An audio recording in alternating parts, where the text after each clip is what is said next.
جنگ نائکوپولس کے بعد عثمانی فوجوں نے ولاچیا، آسٹریا اور ہنگری پر حملے شروع کیے۔ سلطان بایزید خود بودا پر چڑھائی کے لیے تیار تھے، لیکن یہاں سلطان اچانک بیمار پڑ گئے اور ہنگری کی یہ مہم ملتوی کر دی گئی۔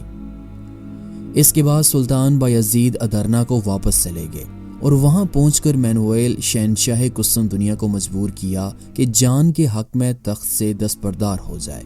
800 ہجری بمطابق 1397 عیسوی میں سلطان بایزید نے اچانک یونان پر حملہ کر دیا اور آسانی کے ساتھ یہاں کے تمام علاقوں پر قبضہ کر لیا۔ اس کے بعد عثمانی کمانڈر نے تمام موریا کو فتح کر لیا۔ موریا کے 30,000 یونانی باشندے سلطان بایزید کے حکم سے ایشیائے کوچک میں منتقل کر دیے گئے۔ یونان کی فتح کے بعد سلطان بایزید دوبارہ ادرنا لوٹ آئے اور اس کے بعد سلطان نے قسطنطنیہ پر فوراً قبضہ کرنے کا تہیہ کر لیا۔ اس سے پہلے بھی وہ قسطنطنیہ کا محاصرہ کر چکے تھے اور شہنشاہ کو اپنا پایہ تخت محفوظ رکھنے کے لیے بہت سخت شرائط پر 10 سال کے لیے صلح کر لینی پڑی تھی۔ لیکن اس مدت کے ختم ہونے سے پہلے ہی یونان کی فتح سے فارغ ہو کر سلطان بایزید پھر قسطنطنیہ کی جانب بڑھے اور انہوں نے ایک خاص ایلچی کے ذریعے شہنشاہ کے پاس یہ پیغام بھیجا کہ وہ تاج و تخت سے دستبردار ہو جائے، ورنہ شہر بزور شمشیر فتح کر لیا جائے گا اور اس وقت وہاں کے باشندے رحم و کرم کے مستحق نہیں سمجھے جائیں گے۔ سلطان نے یہ بھی کہلا بھیجا کہ قسطنطنیہ کے معاوضے میں شہنشاہ اپنے لیے کوئی دوسری حکومت پسند کر لے جو کہ اسے دے دی جائے گی۔ قسطنطنیہ کے باشندے بایزید کی قوت سے واقف ہونے کی وجہ سے چاہتے تھے کہ جس طرح بھی ممکن ہو جنگ کی نوبت نہ آنے دیں، لیکن جان کو امید تھی کہ عیسائی حکومتیں قسطنطنیہ کی مخالفت میں اس کی مدد سے دریغ نہیں کریں گی، اس لیے اس نے ایلچی کو یہ جواب دے کر رخصت کر دیا۔ اپنے آقا سے کہہ دو کہ باوجود اس کے کہ ہم ضعیف و ناتواں ہیں، ہم خدا کے سوا کسی دوسری طاقت سے نہیں ڈرتے۔ وہی کمزور کی حفاظت کرتا ہے اور طاقتور کا غرور توڑتا ہے۔ سلطان کو اختیار ہے، جو چاہے کرے۔ اس جواب کے بعد سلطان بایزید نے فوراً قسطنطنیہ کا محاصرہ کر لیا۔ اسی محاصرے کے دوران مارشل بوسیل کا شہنشاہ کی مدد کے لیے فرانس سے آیا تھا، لیکن عین اس وقت جب سلطان بایزید قسطنطنیہ پر حملے کی تیاریاں کر رہے تھے، سلطان کے ایشیائی مقبوضات میں نہایت انقلاب انگیز حالات رونما ہو رہے تھے، جن سے مجبور ہو کر سلطان کو محاصرہ اٹھا لینا پڑا۔ اب تک 12 سال کی مدت حکومت میں جو مسلسل جنگوں پر مشتمل تھی، بایزید کو ہمیشہ کامیابی ہوتی رہی۔ سلطان نے ایشیائے کوچک کے ایک بڑے حصے کو اپنی سلطنت کا حصہ بنا لیا تھا۔ سلطنت بازنطینی، سرویا، ولاچیا، بوسنیا اور یونان کے بیشتر حصے دولت عثمانیہ کے باجگزار بن چکے تھے۔ نائکوپولس کے میدان میں سلطان نے یورپ کی متحدہ اور بہترین فوج کو نہایت شرمناک شکست دے کر صلیبی اتحاد کی قوت کو ختم کر دیا تھا۔ اس وقت تک کسی جنگ میں سلطان کو ناکامی نہیں ہوئی تھی، لیکن آئندہ 2 سالوں میں جو کہ سلطان کی حکومت کے آخری سال تھے، سلطان کو اتنی بڑی زبردست شکست اٹھانی پڑی کہ ان کی تمام فتوحات پر پانی پھر گیا اور کچھ دنوں کے لیے سلطنت عثمانیہ کی عظمت خاک میں مل گئی۔ خود بایزید کا خاتمہ بھی قید کی حالت اور بے کسی کے عالم میں ہوا۔ اس تباہی اور بربادی کا سبب وہ آمیزش تھا جو بایزید اور تیمور کے درمیان پیدا ہو چکی تھی۔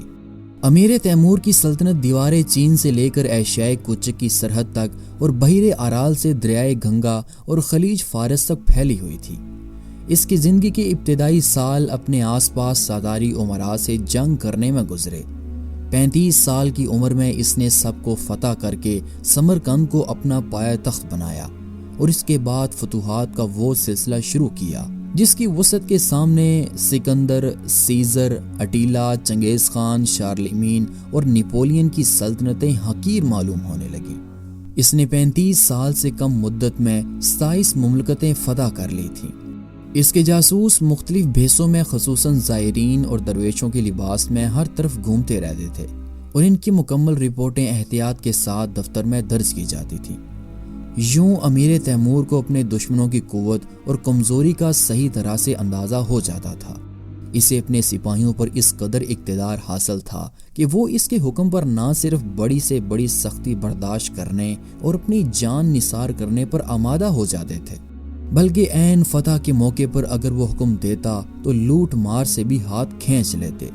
اپنے ماتحتوں کے ساتھ اس کا سلوک شریفانہ اور فیاضانہ تھا، لیکن جو لوگ اس کی مخالفت کرتے انہیں سخت سزائیں دیتا۔ امیر تیمور نے دہشت انگیزی کو بھی فتح کا ایک خاص ذریعہ بنا رکھا تھا، اور جو سزائیں وہ پوری آبادیوں کو دیتا ان سے اکثر یہ ظاہر ہوتا ہے کہ وہ کسی فوری اشتعال کا نتیجہ نہ تھیں، بلکہ پہلے سے ہی سوچ سمجھ کر طے کی گئی تھیں۔ جنگ نائکوپولس کے بعد سلطان بایزید کے بعض فوجی افسروں نے ایشیائے کوچک کے مشرق میں فتوحات کا سلسلہ شروع کیا تھا، جس کی وجہ سے سلطنت عثمانیہ کی سرحد جارجیا تک پہنچ چکی تھی۔ ادھر تیمور کی حکومت اس سے پہلے ہی جارجیا اور بحر کاسپین کے دوسرے مغربی ممالک میں قائم ہو چکی تھی۔ دونوں سلطنتوں کے ہم سرحد ہو جانے کی وجہ سے ان کے درمیان جلد یا بدیر تصادم کا واقعہ ہونا ناگزیر تھا۔ تیمور کی سلطنت کے بعد بایزید ہی کی سلطنت اس وقت دنیا کی سب سے زیادہ طاقتور سلطنت تھی۔ بایزید اپنی سابق فتوحات کے نشے میں اتنا سرشار تھا کہ اس نے تیمور کی قوت کا صحیح اندازہ نہ کیا، اور اس نے ایک ایسے فاتح کے ساتھ ٹکر لے لی جس کے نام کی دہشت سے بڑے بڑے بادشاہوں کے تخت ہل جایا کرتے تھے۔ سرحدی جھگڑوں کے علاوہ آویزش کے اور بھی اسباب تھے، مثلاً ایک دوسرے کے باج گزار رئیسوں کو حملے کی دھمکی دینا اور ایک دوسرے کے باغیوں کو پناہ دینا۔ باغیوں سے مراد وہ امراء تھے جن کی ریاستوں پر بایزید نے قبضہ کر لیا تھا، اور وہ بھاگ کر تیمور کے پاس پناہ گزین ہوئے تھے۔ اسی طرح وہ امراء بھی باغی سمجھے جاتے تھے جن کی ریاستیں تیمور نے فتح کر لی تھی اور جنہیں بایزید نے اپنے دربار میں پناہ دی تھی۔ یہ لوگ اپنی ریاستوں کو دوبارہ حاصل کرنے کی غرض سے تیمور اور بایزید کو ایک دوسرے کے خلاف ابھارتے رہتے تھے۔ اسی سلسلے میں دونوں کے درمیان نہایت تلخ خط و کتابت شروع ہوئی اور بالآخر نوبت جنگ تک آ پہنچی۔ 803 ہجری بمطابق 1400 عیسوی میں تیمور نے آرمینیا کی طرف سے عثمانی سرحد میں داخل ہو کر سیواس کا محاصرہ کر لیا، جو چند سال پہلے سلطان بایزید کے قبضے میں آیا تھا۔ اس شہر کی دیواریں نہایت مضبوط تھیں، اور ترک دستے نے بایزید کے سب سے بڑے بیٹے ارطغرل کی سرکردگی میں اس کی حفاظت ایسی جانبازی کے ساتھ کی تھی کہ تیمور کی 7-8 لاکھ کی فوج شروع میں کامیاب نہ ہو سکی، لیکن آخر میں تیمور نے ایک ایسی تدبیر اختیار کی جس کا جواب محصورین کے پاس نہ تھا۔ اس نے کیا کچھ یوں کہ 6000 مزدور لگا کر دیواروں کی بنیادیں کھدوانا شروع کر دیں، اور اس درمیان میں شہتیروں کی تھنی لگا کر دیواروں کو گرنے سے روکے رکھا۔ جب کھدائی کا کام پورا ہو گیا اور بنیادوں کے اندر بڑی بڑی سرنگیں تیار ہو گئیں تو تیمور نے شہتیروں میں آگ لگوا دی، اور تمام دیواریں دیکھتے ہی دیکھتے انہی سرنگوں میں بیٹھ گئیں۔ حملہ آوروں کے لیے اب کوئی روک نہ تھی، اور شہر پر فوراً تیمور کا قبضہ ہو گیا۔ تیمور نے سیواس کے اس محافظ دستے سے دل کھول کر انتقام لیا۔ ان میں سے 4000 آرمینیوں کو تو اس نے زندہ دفن کرا دیا، اور ارطغرل اور بقیہ ترک سپاہیوں کو قتل کرا دیا۔ بایزید اس وقت قسطنطنیہ کا محاصرہ کیے ہوئے تھا۔ سیواس کے فتح ہونے اور ارطغرل کے قتل کی خبر سن کر وہ فوراً وہاں سے روانہ ہوا اور تیمور کے مقابلے کے لیے ایشیائے کوچک پہنچا، لیکن تیمور اس درمیان میں شام اور مصر کی طرف روانہ ہو چکا تھا، اور 2 سال کے بعد وہ پھر لوٹا، اور سیواس پہنچنے کے بعد بایزید اور اس کے درمیان خط و کتابت دوبارہ شروع ہوئی، جو پہلے سے بھی زیادہ سخت ترین الفاظ پر مشتمل تھی۔ نتیجہ یہ ہوا کہ فریقین نے ایک فیصلہ کن جنگ کا ارادہ کیا۔ سلطان بایزید 1,20,000 فوج کے ساتھ تیمور کے مقابلے کے لیے سیواس کی طرف بڑھا، لیکن تیمور کی کثیر فوج کے لیے، جس کی تعداد 7-8 لاکھ کے درمیان بتائی جاتی ہے، سیواس کا میدان تنگ تھا، اس لیے وہ بایزید کے پہنچنے سے پہلے ہی انگورا کی طرف روانہ ہو گیا، اور وہاں پہنچ کر اس نے فوراً انگورا کا محاصرہ کر لیا۔ اسے یقین تھا کہ بایزید انگورا کو بچانے کی ضرور کوشش کرے گا، چنانچہ ایسا ہی ہوا، اور محاصرے کی اطلاع پا کر سلطان بایزید نے بجائے سیواس جانے کے فی الفور انگورا کی طرف کوچ کر لیا۔ وہاں پہنچ کر اس نے دیکھا کہ تیمور شہر کے شمال مغربی جانب، جو فوجی نقطہ نظر سے میدان کا بہترین حصہ ہے، اس کا انتظار کر رہا ہے۔ تیمور نے صرف یہی نہیں کیا کہ میدان کے اس حصے پر قبضہ کر لیا، بلکہ اس نے بایزید کے مقابلے کے لیے وہ تمام ضروری اور احتیاطی تدبیریں بھی اختیار کر لی تھیں۔ وہ بایزید کی قوت سے پوری طرح واقف تھا۔ بایزید کی فوج میں ایک بڑی تعداد تاتاریوں کی بھی تھی، تیمور کے خفیہ ایجنٹ بھیس بدل کر عثمانی لشکر میں آتے جاتے تھے اور ان تتاریوں کو اندر اندر بایزید کے خلاف ابھارتے رہتے تھے، یہاں تک کہ تتاریوں نے سلطان بایزید سے غداری کرتے ہوئے عین جنگ کی حالت میں تیمور کی فوج سے جا ملے۔ عثمانی فوج کے افسروں نے یہ حالت دیکھ کر سلطان بایزید کو جنگ سے باز رکھنے کی کوشش کی، مگر اس نے ان کی ایک نہ سنی اور اپنی قوت کے گھمنڈ میں تیمور کی فوجی طاقت کا صحیح اندازہ بھی نہ لگا سکا۔ اس نے یہ بھی نہ کیا کہ اس موقع پر فراخ دلی سے کام لے کر سپاہیوں کو انعام و اکرام سے خوش کرتا، برخلاف اس کے کہ اس نے تیمور کے مقابلے میں اپنی شان کو ظاہر کرنے کی غرض سے وہ انگورا پہنچنے کے بعد ایک روز پوری فوج کو ساتھ لے کر شکار کے لیے روانہ ہو گیا۔ جس مقام پر یہ شکار طے پانا تھا وہاں پانی بہت کم تھا اور 5000 عثمانی سپاہی پیاس کی شدت سے مر گئے، جو باقی بچے وہ بھی گرمی اور پیاس کی تکلیف سے تباہ حال تھے۔ بایزید جب شکار سے واپس آیا تو اس نے دیکھا کہ اس کی لشکر گاہ پر تیمور کا قبضہ ہے اور جس چشمے سے عثمانی فوج پانی لے سکتی تھی اس کا رخ بھی تتاریوں نے پھیر دیا ہے، جس کی وجہ سے پانی بہت کم دستیاب ہو رہا تھا۔ اب سلطان بایزید کے لیے بلا تاخیر جنگ شروع کر دینے کے سوا کوئی چارہ نہ تھا۔ چنانچہ 17 ذی الحج 804 ہجری بمطابق 20 جولائی 1402 عیسوی کو وہ فیصلہ کن مارکا پیش آیا جس نے تیمور کی شہرت و عظمت کو حیات ابدی بخش دی اور بایزید کی ذلت و رسوائی کو ہمیشہ کے لیے تاریخ کا حصہ بنا دیا۔ لڑائی صبح فجر سے قبل شروع ہو چکی تھی اور غروب آفتاب کے بعد تک جاری رہی۔ اس روز بایزید نے سپاہ گیری اور سپاہ سالاری کے جوہر خوب دکھائے۔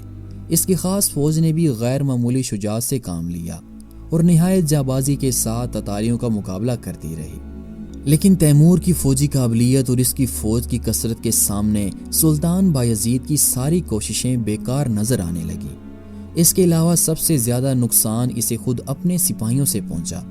اس کی فوج کے تتاری دستے پہلے ہی سے غداری کے لیے آمادہ تھے، سو جیسے ہی جنگ شروع ہوئی تو تھوڑی ہی دیر بعد تیمور کی فوج سے وہ جا ملے۔ اناطولیہ کے ترک دستے بھی جنہیں سلطان بایزید نے بالجبر اپنی فوج میں بھرتی کیا تھا عین موقع پر غدار ثابت ہوئے اور سب کے سب بھاگ کر اپنے اپنے امیروں کے علم کے نیچے پہنچ گئے جو تیمور کی فوج میں بایزید کی فوج کے خلاف لڑ رہے تھے۔ البتہ اسٹیفن اپنے سروی دستوں کے ساتھ وفاداری اور جانبازی کا حق ادا کرتا رہا، لیکن لڑائی ختم ہونے سے پہلے ہی اسے بھی راہ فرار اختیار کرنی پڑی۔ اب صرف سلطان بایزید 10,000 ینیچری کے ساتھ میدان میں باقی رہ گیا تھا۔ اس مختصر فوج نے 7-8 لاکھ تتاریوں کے مقابلے میں جیسی حیرت انگیز شجاعت کا ثبوت دیا، اس کی مثال خود ینیچری کی تاریخ میں کم ہی نظر آتی ہے، لیکن آخرکار گرمی اور پیاس کی شدت نے ان کے بازو کمزور کر دیے اور تتاریوں کی کثرت غالب ہو کر رہی۔ بایزید کے بعض افسروں نے لڑائی کی حالت دیکھ کر چند گھنٹے پہلے ہی اسے میدان جنگ چھوڑنے کی رائے دی تھی، لیکن اس نے اس مشورے کو حقارت کے ساتھ ٹھکرا دیا تھا۔ اب جب کہ وقت نکل چکا تھا، سلطان بایزید نے بھاگنے کی کوشش کی، مگر محمود خان چغتائی نے تعاقب کر کے اسے گرفتار کر لیا۔ سلطان بایزید کے 5 لڑکوں میں سے جو کہ لڑائی میں شریک تھے، 3 دشمن کی ضد سے بچ کر نکل گئے۔ شہزادہ سلیمان نے یورپ کا رخ کیا، شہزادہ محمد نے اماسیہ پہنچ کر دم لیا اور شہزادہ عیسیٰ کرمیان کی طرف بھاگا۔ 5ویں لڑکے شہزادہ مصطفیٰ کا حشر معلوم نہ ہو سکا، ممکن ہے کہ وہ لڑائی میں مارا گیا ہو۔ بہرحال وہ ایسا غائب ہوا کہ پھر کسی کو اس کا سراغ نہ ملا۔ آل تیمور کا مورخ شرف الدین علی بیان کرتا ہے کہ جب بایزید قیدی کی حیثیت سے دست بدستہ تیمور کے سامنے لایا گیا تو تیمور نے بڑھ کر اس کا استقبال کیا اور اس کے ہاتھ کھلوا کر عزت و احترام کے ساتھ اپنے قریب بٹھایا۔ پھر اس کی حالت پر افسوس اور ہمدردی کا اظہار کرتے ہوئے کہنے لگا کہ اگرچہ احوال عالم تمام تر اللہ تعالیٰ کے ارادہ و قدرت کے مطابق پیش آتے ہیں، تاہم انصاف اور حق یہ ہے کہ تم پر جو مصیبت آئی ہے وہ خود تمہاری لائی ہوئی ہے۔ تم نے بارہا اپنی حد سے باہر قدم رکھا اور بالآخر مجھے انتقام پر مجبور کیا۔ پھر بھی چونکہ تم اس دریا میں کفار سے جہاد کر رہے تھے، میں نے بہت کچھ تحمل کیا اور ان حالات میں جو فرض ایک خیر اندیش مسلمان کا تھا اسے بجا لایا۔ میری خواہش تھی کہ اگر تم میری فرما روائی اختیار کر لیتے تو میں مال و لشکر کی جس قدر تمہیں ضرورت ہوتی اس سے تمہاری مدد کرتا، تاکہ تم اطمینان و قوت کے ساتھ جہاد میں مشغول رہو، لیکن تم نے سرکشی اور عناد اختیار کیا، حتیٰ کہ معاملہ یہاں تک پہنچ گیا۔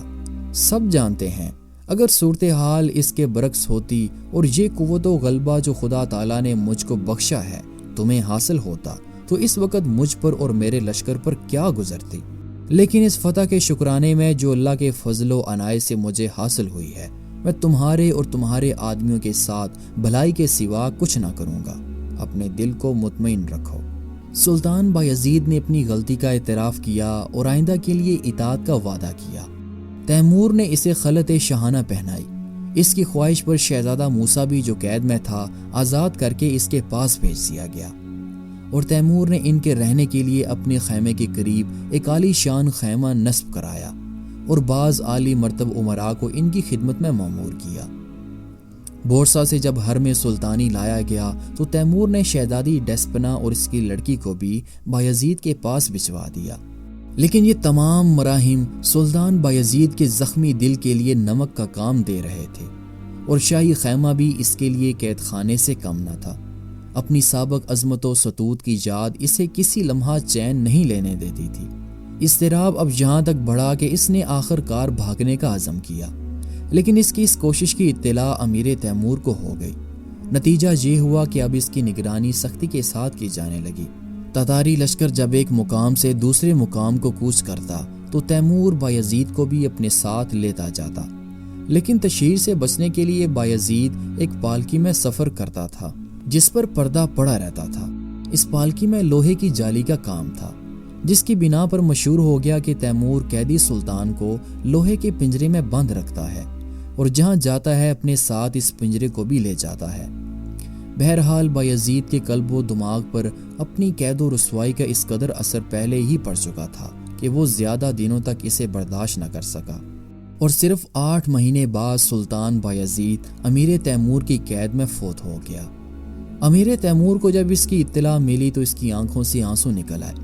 تیمور نے موسیٰ کو آزاد کر کے بایزید کی نعش شاہانہ احترام کے ساتھ بروسا کو روانہ کی، جہاں وہ سابق تاجداران عثمانی کے پہلو میں سپرد خاک کر دیا گیا۔ خود امیر تیمور بھی اس کے بعد 2 ہی سال زندہ رہا اور چین کے خلاف لشکر کشی کرتے ہوئے اس کا انتقال ہو گیا۔ جنگ انگورہ نے صرف بایزید کی زندگی کا خاتمہ نہیں کیا، بلکہ ایسا معلوم ہوتا تھا کہ سلطنت عثمانیہ بھی نیست و نابود ہو چکی ہے۔ تیمور نے ان تمام ترک امیروں کو جن کی ریاستیں سلطنت عثمانیہ میں شامل کر لی گئی تھیں، پھر انہیں ان کی حکومتوں پر برقرار رکھا، اور ایشیائے کوچک کا کوئی علاقہ آل عثمان کے ہاتھ باقی نہ رہا۔